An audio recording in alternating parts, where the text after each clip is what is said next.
Welcome to Yahoo Finance Presents. I'm Jen Rogers. My guests are soccer star and Olympic gold medalist Christie Pearce Rampone and sports neuropsychologist Dr. Kristine Keane. They are the authors of the new book, Be All In, Raising Kids for Success in Sports and Life. And I got to start with you, Christie, here. I'm a mom. I got kids that play sports, and they just had their whole seasons go out the door. I think the spring was really tough for a lot of families.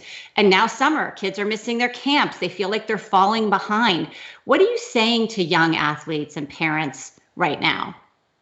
Just basically reassuring them that no one's ever been in this position before, and life has changed. Your routines have changed. That structure that kids are used to is really non-existent right now. So just kind of just taking a deep breath and preparing themselves for when sports does open up, and not to be so anxious, and don't look at other states and don't look at other teams that may be gathering up and playing. It's like, think about what you can control, and that's just being prepared for when it does open up. Like if you can go on runs and kind of stay fit and, work in small groups and, until you can get to that point where you can have contact and compete. But if you don't prepare yourself, it's going to be ugly when it does open up, because then it's just a rush. Because like we say in the book, everything is such a process, and you can't just snap your fingers and then expect to be the way you were playing 4 months ago, prior to when all this stuff shut us down. So just being mindful of like where you are, and to realize you're not going to be the same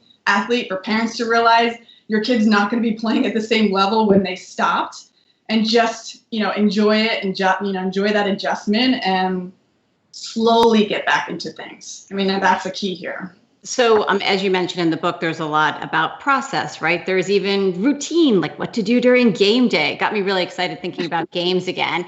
But, Kristine, we keep hearing about kids possibly not going back to school, and the repercussions of that from an educational standpoint, or just socialization. What do you think it would mean if sports don't come back in the fall for kids? Because how important is that holistically, which is, I feel like, the approach you guys are really getting at in the book. How important is that for students?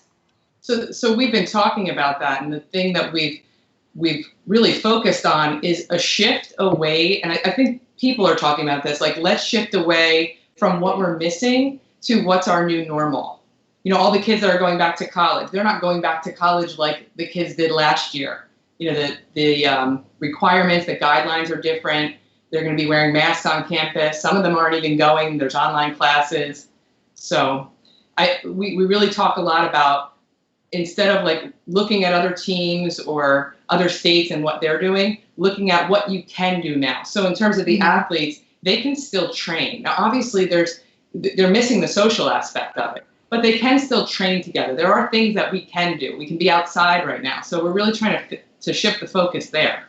And we also look at it as like, try to vision this as an opportunity versus a threat, and try not to let that inner voice get so negative, like I'm missing out on this, I'm missing out on that. Like, take it as an opportunity to like self-reflect and see, like, do I really love this sport? Am I really training on my own? Like, am I an athlete that wants to be around people and love to compete? So it's like kind of figuring out who you are as a person and as a parent, and having like just the understanding of like what sports is to your family, what that relationship is to your family, and then just have those hard conversations, and just realize like we're all in this together, and it's going to slowly come out, and just, try to enjoy the opportunity that you have with your families right now, because once it opens up, it's going to be, again, another transition of like running around and exhaustion, and kids, the mental side of it. These kids, when they get back into it, it's going to be tough. Their confidence is going to be altered a little bit.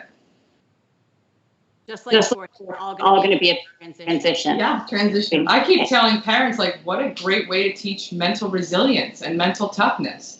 This isn't what the kids want, but it's certainly a time to learn something new and roll with it. So, Christie, you've played at an elite level. We are now watching professional sports try to open up here as well. And National Women's Soccer League, really out there, first one. But people are playing to empty stadiums. You guys write a lot about being mentally tough. Can you imagine what that's like to be in an empty stadium or arena? Like, how do you think that changes the game? Yeah, I experienced that a lot earlier in my career. We used to play a lot of closed games. So we would always play an international closed game, and then we'd open it up to the fans. And it was tough, but that's where you get that mental toughness to realize it still matters, and you're still getting better, and you're growing, and you don't necessarily need the fans there. Yes, they're amazing because they're that 12th man, but it really is about internally trying to better yourself without having that extra motivation. And it definitely is a mental game, but if you can learn that you're doing it for yourself, the same thing is like right now in this pandemic, it's like how many kids are actually going out and training and getting better because no one's watching them, no one's telling them. So you learn a lot about yourself. So I think it's challenging when there's no fans, but you really need to like get past that and find your motivation with your teammates and, making sure that you're buying into the game plan and having, a game within the game. There's got to be something that you have to do to inspire you, but it's not easy. But again, it's going to challenge that mental side of who you are and why you're really playing that sport. So yes, it's challenging. However, can you come together as a unit and a group to overcome the silence, and learn that you're going to be able to communicate with your teammates and understand them better, but just, realize how effective those fans are and how much you're going to appreciate those fans when they come back, and make sure that you as a person are a good role model. These professional athletes will respect, I think, their fan base a lot more, appreciate the fact that they come out and support them.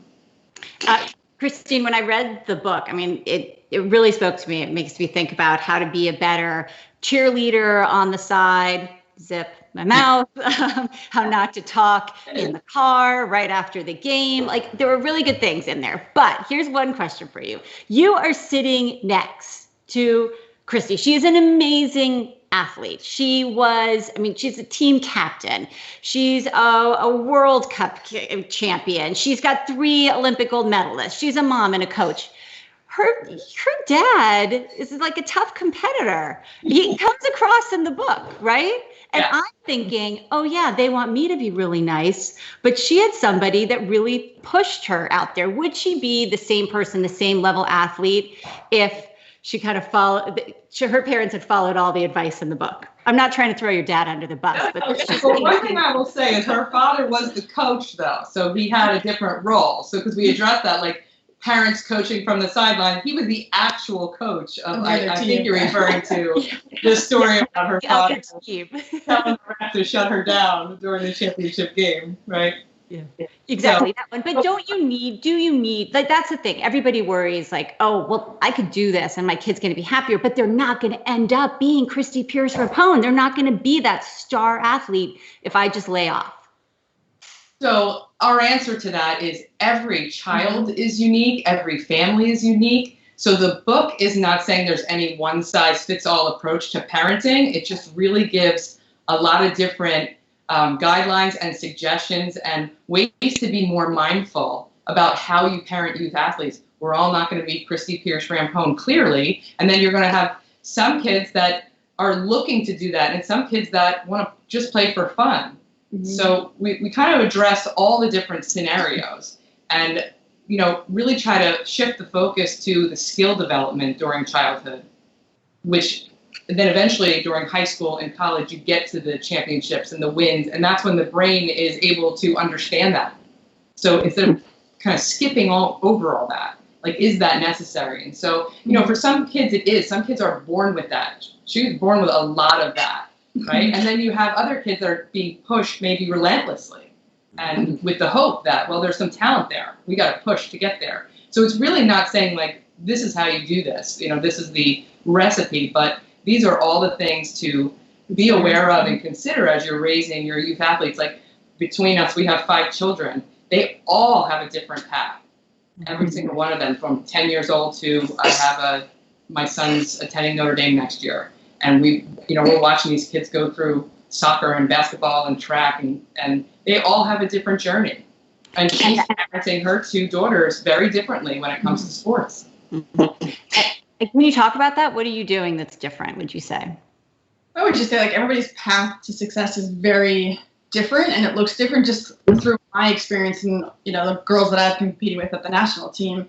Everybody got there in a different way, in a different angle. And, I have two girls, one 14, one 10, that have a different relationship with sports. One's very competitive and one just loves to play for fun at the recreation level. So, I can push my oldest when I know like she's not playing up to her potential. Like we always talk about, there's two things that I care about when you go out on that field, and that's your attitude and effort, and that's something that you can control. So I keep reminding them, especially my oldest, like she's in a very competitive level, and, she wants she has these bigger aspirations and goals to play in college. But I have to remind her, like, some of the choices she makes will reflect on whether she can get there or not. Like, are you training on your own? Like, so I am pushing her, but she has to make that final choice. Where my younger one, I'm like, we're dancing, we're swimming, we're playing soccer, basketball. Like, she really hasn't found her love yet through sports, but she wants to play it. So in order to play multiple sports, sometimes you have to play at a lower level. And we're just trying to figure out what makes her happy. So it's, it's different. One thing that's really clear to me in the book is that you love soccer, football, and the rest of the world, but you love it and you worked really hard. And we still have an equality issue in soccer at the highest levels. We also, as we've been going through this reckoning following the murder of George Floyd, I mean, every industry town, individual is grappling with these issues of race. And I'm curious how you feel that's being manifested in the soccer world right now. And is soccer in the United States doing a better job at both of those issues?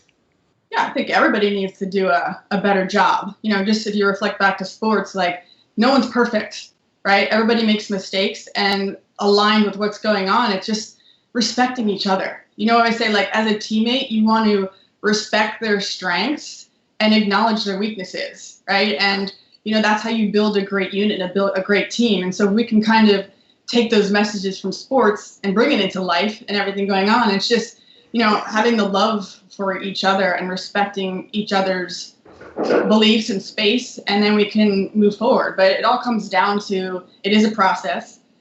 Some people are going to make mistakes, and how do we help them grow from those mistakes? Because just like sports, like if you continue to make the same mistakes over and over and you don't learn, like what's the point, right? So that's what we tell our youth athletes is like, when I'm coaching, like if you don't ever learn from your mistakes, like you're not getting the picture of what you can learn from sports. And that's just, I feel like, in life. And that's why in this current time and everything that's going on, can we just respect each other, and can we understand what's going on and try to help and make this world a better place? And do you think that soccer is doing a better job of that right now? Awareness, because right now it's all about awareness, right? So it's just being aware and your education. Just like this book, it's educating yourself on what's going on and, reading, both sides of the equation, and just, making sure that you're not shutting yourself off to what's really going on and ignoring everything. Like, don't turn your head to it. It's like, have that voice. We talk about in the book, is like, be confident to use your voice and express your voice. Because if you don't communicate, you don't understand each other. So use your voice, like be aware. And I think everybody has been doing a great job of making that awareness be known. Now, what are the actions that are going to follow that? And that's what we'll have to see down the road. And hopefully that journey to becoming one will be what we're leading towards. So I can tell that both of you guys are you're sports fans. Your kids are in sports. I know you must have been up to stuff in the quarantine as well. So Kristine, I'm just curious, what have you been doing to stay in shape? Oh, goodness. Well, I think in the beginning, I was taking a lot of workouts off of like Pinterest and, a lot of that. So I was a bit of a basement dweller when it first began. And then as the weather got nicer, that's when I started to go out. We erected a volleyball court in our backyard. We were playing basketball. So we actually really, and we talk about this in Be All In It, having so much more free time allowed my kids to have so much more free play, because kids get into so many structured practices and training. So it was really neat to like watch our family kind of blossom and play all these different sports. I didn't realize I was so terrible at volleyball. It's really hard on your hands, I find, if you're not good at it. What about Christy? What about you? Are you are you a Peloton person? Are you? What do you do? Well, I'll admit, when it first all started, I was like, I'm so used to being outdoors and running, and I was doing yoga and going to the gym, and it was like, okay, now I gotta like change my routine, and I started connecting with some of my old teammates that were struggling, and we ended up doing like challenges, where it was like in the beginning, the first like 50 days of it, we did 100 burpees, 100 sit-ups, 100 push-ups, and then we sent a picture to, the other one, like, I'm done. So I have a NeuroTrack bike at home that I was using as well. So it's just, and now that the weather's nice, I kind of mix between doing the biking and running. And I live in a beach town, so we were able to like ride our bikes with the kids and have some fun. But just keeping the mind healthy is part of it too, because the exercise completely helped. And I think my kids learned a lot through this, as well as like, you just can't sit around and feel sorry for yourself. You have to be motivated, and sometimes you just got to get that extra push and get out there. But we did a lot of just fun family activities. Be All In is the book, Raising Kids for Success in Sports and Life. There's so much in there for parents. And then hopefully I'll be able to do all the things you said, and then it'll make an impact on the child athlete as well. Thank you so much, Christie Pearce Rampone and Dr. Kristine Keane. Great to get a chance to talk with you. Thank you so much for having us.